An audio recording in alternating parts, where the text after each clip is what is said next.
Hello everyone, this will be the lecture over Beowulf. So I'm going to try to cover the most important things that I think go on in Beowulf, what makes Beowulf significant, and I'll also give you some things to consider for things like the midterm exam, or if you're planning to write a paper on Beowulf, this will also be useful as well. So key terms for things like the midterm that you will need to know are skop, which is basically the bard or the poet of this time, the Germanic word. Guild, which is the man price that is owed for the loss. If you kill someone, for instance, in the society of the Geats and the Danes that we read about in this story, in this narrative, the usual practice was that there was a price to be paid in order to stave off vengeance. If you did not want the family or tribesmen to, seek out vengeance on you, you had to pay a price, like some kind of monetary or trade price. Weird means fate, and so these things can come up on the exam. And there's a lot of invocation of fate. Like you hear Beowulf all the time saying, like, if God wills it, if God is on our side. And of course, luckily for him, God does seem to be on his side according to the structure of, the Scop's tale. And then the kenning. So things like ring giver or corpse maker, where you have these compound words that are figurative in nature. That is called a kenning, and these words should be showing up on the screen. So let me know if you're not seeing them. So about the text of Beowulf, there is debates about when it was composed. Some say the first half of the eighth century, the 700s, or some even say as late as the 10th century, the 900s. However, the events of the poem, which are not English, it's interesting. This is a very English poem written by an unnamed poet. Um, you know, um, During this time in England. However, the characters in this poem are not English at all. There's the Danes, there's the Geats. If you go to the Wikipedia page for Beowulf, it has a map of where these tribes would have been located, um, you know, at, as far as the setting of the poem is concerned. So, like, the Geats are more around Sweden, for instance, and the Danes are more closer to the south end of Sweden, and closer to Germany. So yeah, in between that. And so this Geat, Beowulf, comes to assist Hrothgar, who is a Dane. Um, so let's see. One thing that's also interesting is the lines where we see the thief of of the Dragon's Keep, the Dragon's Lair, which is a very something that inspired The Hobbit, luckily enough. Um, you see a lot of ellipses inserted, and that's because part of this manuscript was damaged in a fire in 1731, to the point that there can be no guesswork as to what the lines said at all. Um, and also, another interesting part, if you want to see, I believe, yeah, if you want to see the Old English and see how different it is from the translation we have here by Seamus Heaney, um, you can look on page 40 and see how difficult that is. That's pretty much not English. Old English does not really sound like English as we know it today. Not very much at all.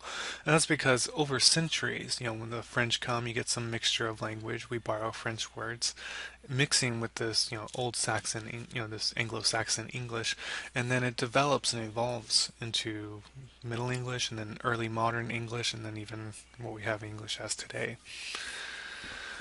Okay, in fact, this poem is an epic poem about our hero Beowulf. A lot of people look to Beowulf as kind of a prototypical hero. Similar to what we do with Achilles, Hector, Odysseus.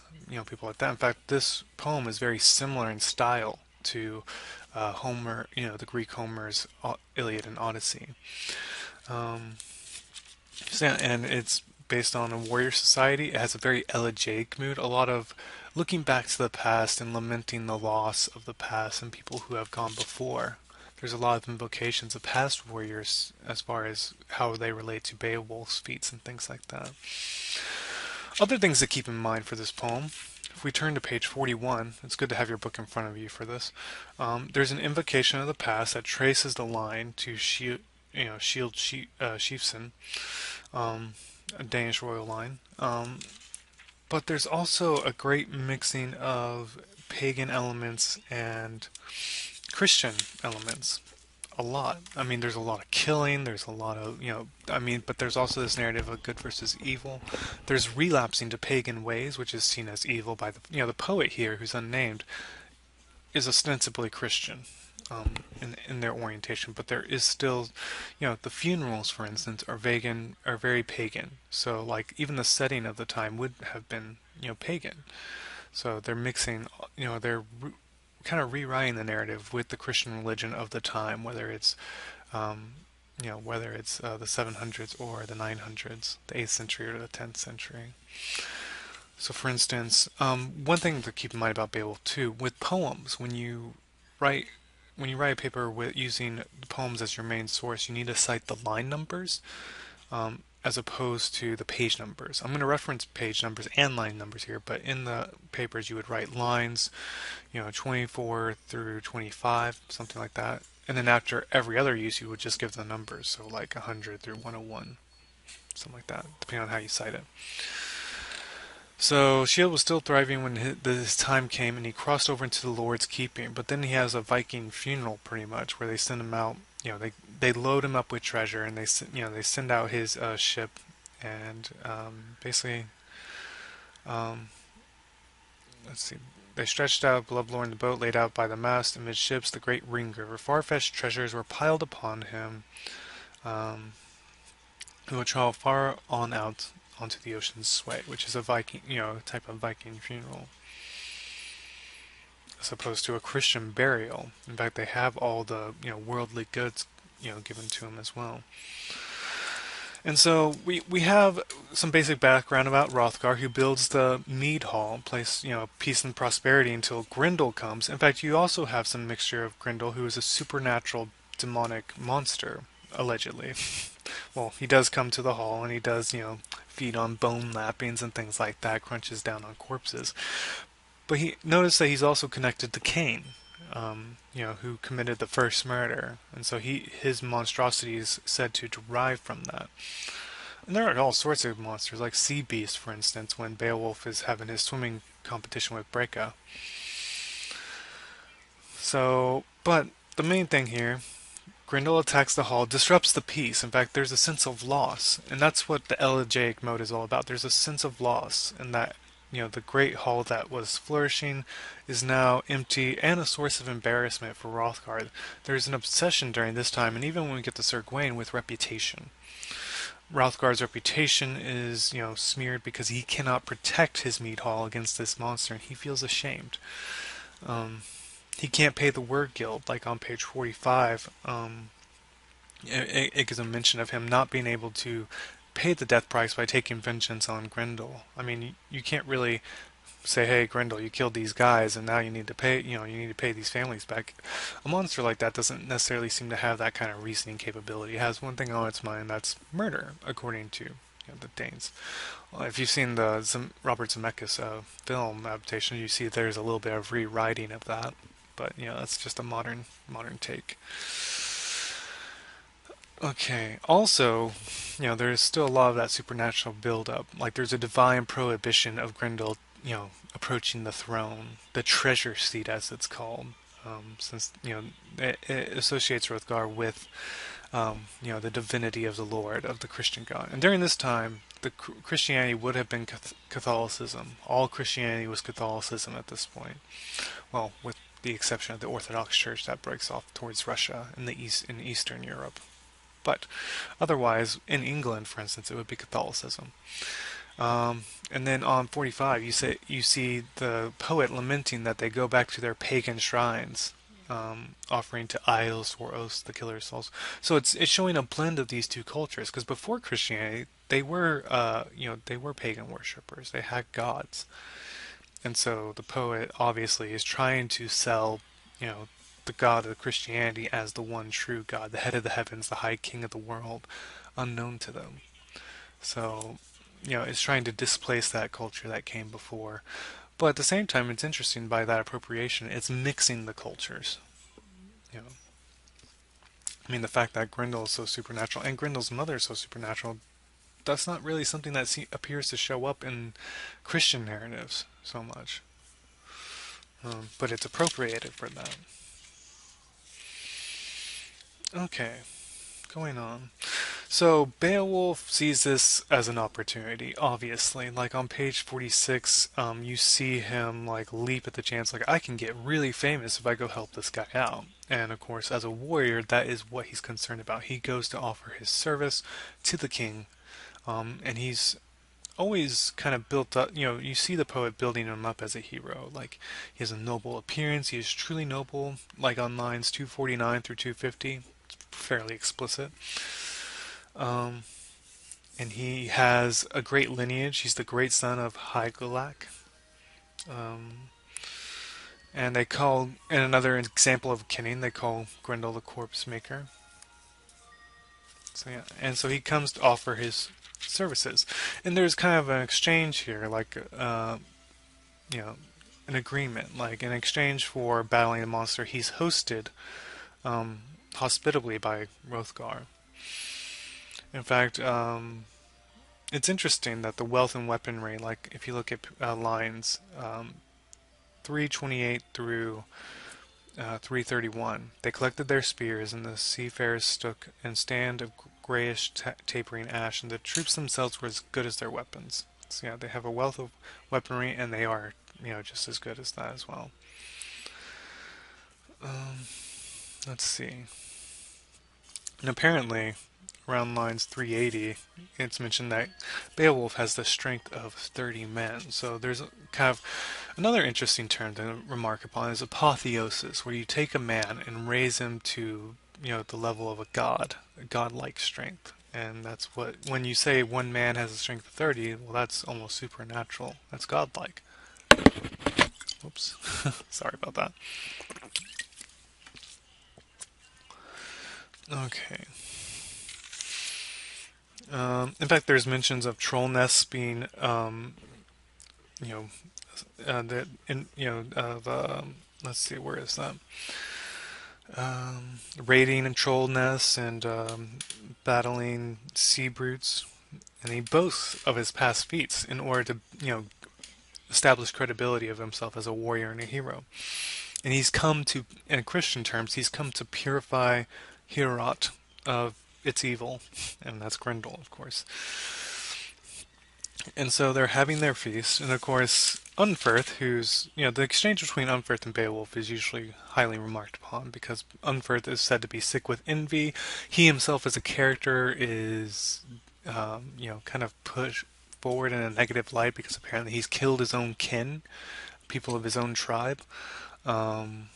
Which is part of Beowulf's retort to Unferth, saying that you lost a race to Brecca.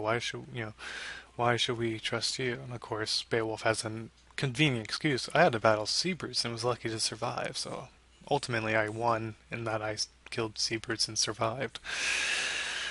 But Unferth is under a shadow for killing his own kin, which is, as Beowulf says, is worth the damnation of hell. There's some, very big taboo on killing people of your own tribe.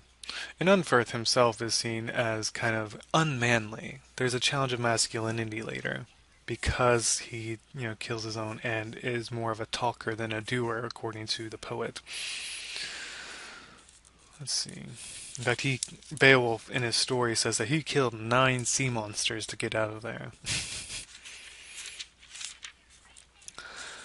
And so, part of the prestige and reputation, one, Hrothgar is known as a good king, but he's known as the treasure giver, the ring giver, and then also his wife, Wealhtheow, serves the men adorned in gold. And it almost seemed like there's even that nostalgic elegiac tone in page 54, lines 642. Then it was like old times in the echoing hall, proud talk and the people happy, loud and excited, for that one time. Then the fight with Grendel. Let's get naked and fight a monster. That's basically what happens here. And he trusts in the god's favor, and he invokes God's favor, and he gets it because, the monster is killing men left and right, eating their innards, but then, out of nowhere, the arm lock. The arm lock, oh my god, business picks up, and Grendel's put in an arm lock. Eventually gets his arm ripped off. So Beowulf turns the tides on this monster. Later on, we see that it takes about um, it takes a couple men, I think four off the top of my head, but it's in my notes, four men to carry the head of Grendel. And here's this one man standing up to this preternatural evil, this supernatural evil, and arm wrestles him, and doesn't. And of course, the Shadow Stalker, another kinning, that feeds on flesh, doesn't know where to go, gets his arm ripped off, and retreats. And Beowulf's praised, of course, but he's disappointed. Like, I should have killed him. I should have been able to kill him, because that's the kind of warrior he is. And so he's seen as a medicine that purges the whole of this evil. And Beowulf gets, he gets gifts in exchange. In fact, not only does he accomplish incredible feats, but the proper show of gratitude here, the hospitality of Hrothgar, is to bestow gifts such as horses. He gives him horses, and that's on page 63. And everything seems good. There's songs of praise. There's songs of other heroes that correspond with Beowulf's story. But then, from the depths, Grendel's mother.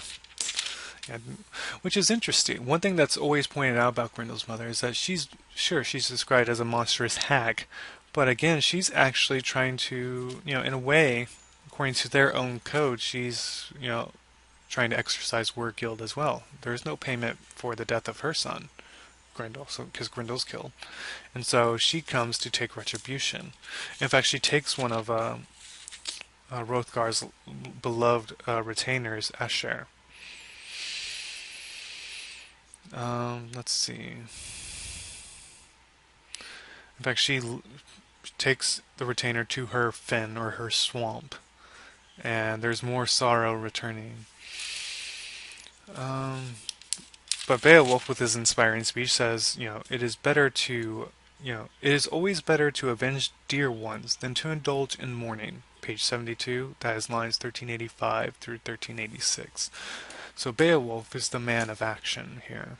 Hrothgar throughout this poem has, when things go wrong, perhaps it's because of old age, he despairs and feels like he has nothing he can do. Beowulf, the youthful hero, is ready to go to it.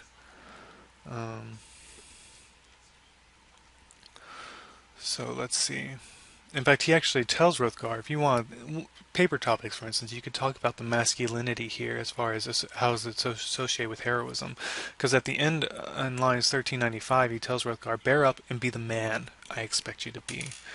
And of course, in a male-dominated society like, this one, Hrothgar is serving the drinks and, attending to the men, whereas the men are expected to take the action, be the protectors of the tribe.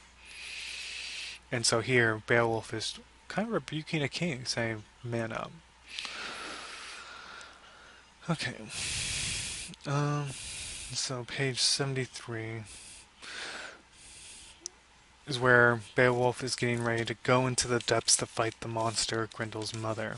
He almost loses. And in fact, in page 74, she drags him under. She's called a Tarn hag, another kinning.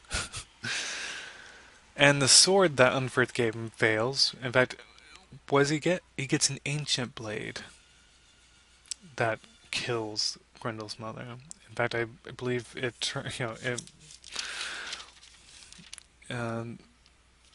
becomes icicles and the sword disintegrates pretty much. It was wonderful. In fact, the only thing he's able to keep is the hilt. So he decapitates her, and he also sees Grendel's corpse and decapitates that to bring it back. But he takes a great pleasure in all this violence. So, like, there's something to be said about heroes and violence. Violence needed to protect, almost to the point that, like, when it says the sword dripped blood, the swordsman was elated. There's something almost really gruesome about that, which could be kept in mind. It takes 4 men to carry Grendel's head on a spear. And there is also mentions of, so you have, this kind of magic sword, but then you also have mentions of the biblical flood, like on page 78. They're examining the hilt. It was engraved all over and showed how war first came into the world and the flood destroyed the tribe of giants. They suffered a terrible severance from the Lord. The Almighty made the waters rise, drowned them in the deluge for retribution. So you have the biblical flood here mixed with this narrative of giants, for instance. So you, again, mixing the pagan with the Christian. So like, when you do a cult, when you introduce a new culture, such as Christianity, which was introduced, in the fifth century, around the fifth century or sixth century, I believe, to England. I believe it was 597. I think the Prezi says that. Um, you don't just wipe out a culture overnight. Usually, that's not very easy. And so here we have the remnants of the paganistic culture being mixed with the Christian culture that has taken over. Okay. Where are we?